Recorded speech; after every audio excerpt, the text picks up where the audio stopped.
우리 인간은 누구나 실수할 수 있고 때로는 실패할 수 있는 존재입니다. 미국의 유명한 상담 심리학자인 크리스터만 박사는 우리가 감성적으로 풍성한 삶을 살기 위해서는 인간은 누구나 실수할 수 있다는 사실을 받아들여야만 한다고 말했습니다. 중요한 것은 그러한 사실을 인정하고 받아들이는 것입니다. 그런데 때때로 어떤 실수나 실패는 단순히 한 번의 실수와 실패로 끝나지 않고 회복할 수 없는 깊은 절망과 좌절을 우리 심령에 남기기도 합니다. 그러므로 실패보다 더 무서운 것은 바로 낙심과 절망하는 마음입니다. 낙심하게 되면 우리가 신체가 먼저 반응을 보입니다. 그 낙심은 단지 정신적인 상태로만 머물지 않고 밥맛이 떨어지거나 기운이 빠지거나 어깨가 축 늘어지는 현상으로 이어집니다. 그리고 세상만사 될 대로 되라고 생각하면서 자포자기에 빠지게 됩니다. 부정적인 생각이 멈추지 않고 확대되고 재생산되는 것입니다.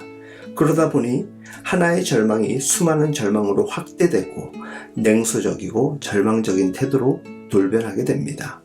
이스라엘 백성들이 작은 성인 아이성을 점령하고자 했다가 처절하게 실패했습니다. 그때 백성들은 마음이 녹아 물같이 되었다고 여호수아서 7장 5절은 우리에게 전하고 있습니다. 이 표현은 마음의 중심과 의욕을 상실하고 그것으로 인해 절망에 빠져 형체 없는 물처럼 되어버린 상태를 말합니다. 이스라엘 백성들이 이렇게 절망하고 있는 직접적인 원인은 아이성 전투의 패배 때문이었습니다.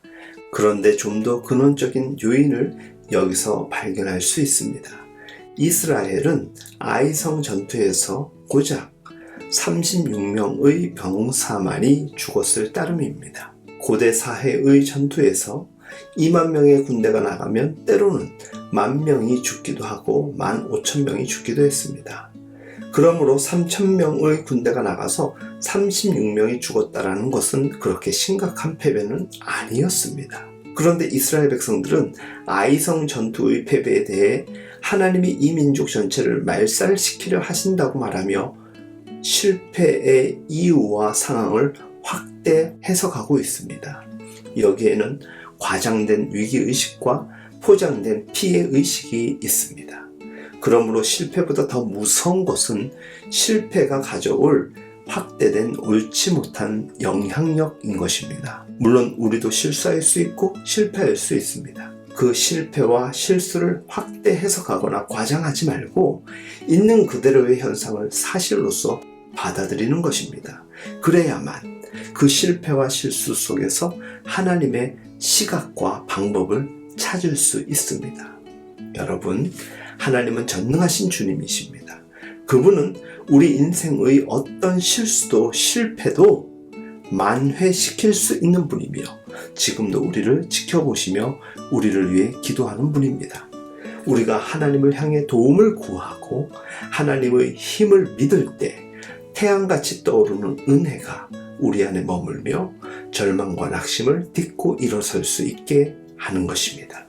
주 안에서 사랑하는 여러분, 그 하나님께 담대히 나아가시기 바랍니다. 그런 의미에서 시작되는 오늘 하루도 주 안에서 승리하시길 예수님의 이름으로 응원합니다.